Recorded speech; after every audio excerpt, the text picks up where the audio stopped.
Hello, everyone. I am Alma Aparece, a Filipina carrying a Hispanic name.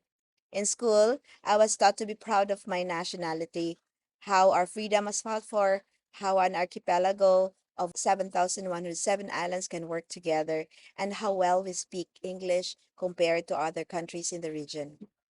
Later in life, I realized that it was not all true. It was confusing to see that while my country may be geographically in Asia, our cultural traditions are much closer to the Americas. Being with you here today honors my fellow peace workers at Friends Peace Teams Asia West Pacific who strive to recover from and interrupt patterns of oppression mostly brought about by hundreds of years of colonization. Everyone is oppressed. Societies that rely on exploiting people and nature train everyone in oppression. No one gets unharmed. Few escape rampant parenting and school trauma and pervasive domestic violence. Beyond the fatal and maiming consequences of prejudice against some or the isolation and blinders of prejudice for others. Many feel dehumanized, experiencing both sides of oppression. From our experience, we need to work towards healing and interrupting oppressing patterns so we do not reenact and reinforce them. The work can be energy depleting and discouraging at times. Social norms, mores, and traditions often reinforce oppression rather than healing. Where violence is high, it is the children and the natural world that suffer the most. In oppressive conditions, mental cognition can be at its lowest. Friends Peace Teams has spent time working on behavioral actions to work towards decolonizing our relationships. Yet boldly, I would say that behavioral changes that do not lead to repair and healing or change identities do not make much difference. What does it mean to colonize as an organization? Some North American Quakers founded Friends Peace Teams, and the U.S. naturally became the hub of the organization. Yearly meeting representatives came together as a council. Yet this type of organization reinforces the identity that those who give the most funding must somehow control the organization. We made a structural change to create a global coordinating council composed of all the regional clerks, coordinators, and support teams. Its leadership rotates quarterly among the regions. The previous council became the North American Regional Team. These reinforced our identity to support people and groups working on justice and peace issues at the basis equals. When communities and peace workers are the focus, it is easier to support a multilingual, rich environment, focus on people to people relationships, reevaluate development work, and orient our gatherings towards training rather than conferences. This structural change allowed us to become more interdependent. At this point, we can also reflect on our meetings, committees, and communities. How can we make our initiatives more inclusive and inspiring for all? Who makes decisions? How do we share leadership? How can we share skills for capacity building while respecting everyone's leadership and autonomy? How do we empower those from formerly culturally excluded groups? I share these reflections with you, mindful of the guidance from the elders of Balbi. Dearly beloved friends, these things we do not lay upon as a rule or form to walk by, but that all with the measure of the light which is pure and holy may be guided, and so in the light, walking and abiding, these things may be fulfilled in the spirit, not in the letter, for the letter killeth, but the spirit giveth life. For us, it is very important to listen to one another and go around the circle.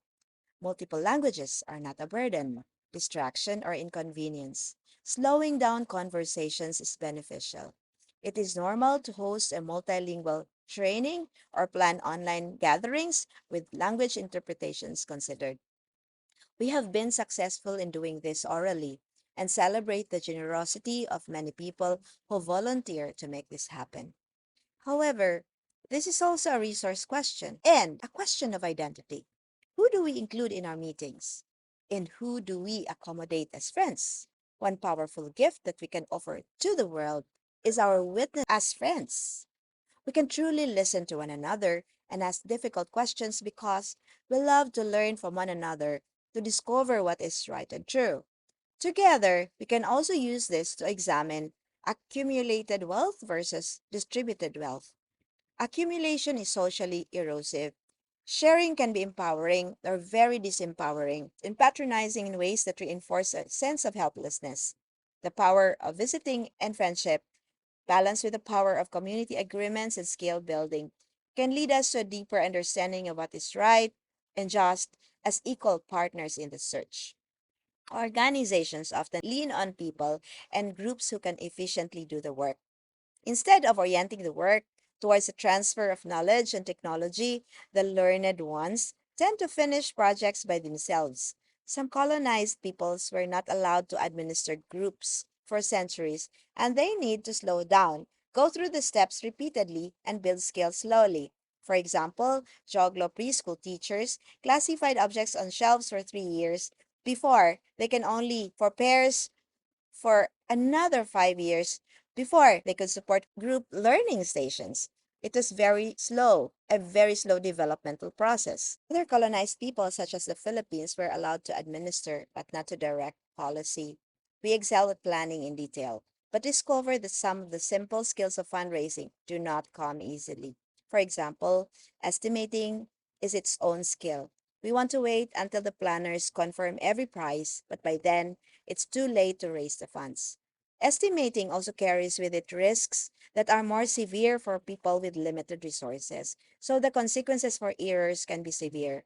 People with ample funds may take care of details as they arise, but people with limited funds have to rely on careful planning and each other in ways wealthier people dismiss or ignore. Working as equals in raising resources highlights differences in skills and backup resources while raising emotional resentments like, I'm begging the people who raped and pillaged my society for scraps to pay for my country's recovery. At the same time, allow me to pose this question. How do we stay rooted in real work? How do we ensure the steady flow of friends from many backgrounds as volunteers into the work for justice and peace? At Friends Peace Teams, we are now working to identify the simplest staffing structure needed to support the good functioning of a volunteer run organization. We can also consider whether we should set up programs or release ministries. Non governmental organizations are good at setting up programs if they focus on what they excel at. But where are the people to people exchanges? Where are the groups that pay attention to the calling of each friend and support them in this? Here in Johannesburg, we can once again heed the global call to love and respect for all people. It may start with us, all being mindful of our colors. To our white friends among us, it helps greatly to work with our people. But if you are white, please do not forget you're a white person. Get to know your own history, as in the book, Healing Haunted Histories. We all have histories of trauma we are reenacting. We need to learn to see them. Listening and looking at the turning points in stories for good require that we understand power. Let us all remember the power of the ordinary, just as our forebears did centuries ago. We all want nonviolent, peaceful societies, but often we just want others to do it for us, whereas this can only come about with hard work and changes in the fabric of each of our lives. Collectively, I propose that we each take the following actions. Declare the 1493 papal bull on the doctrine of discovery illegal. We need religious people to stand up to say that we revoke all the authority of the papal bull. Declare the transatlantic slave trade as a crime against humanity. Expressly work on exposing the false notions of white supremacy and racism in ourselves and others. Daghan kaayong salamat sa tanan. Thank you very much, everyone.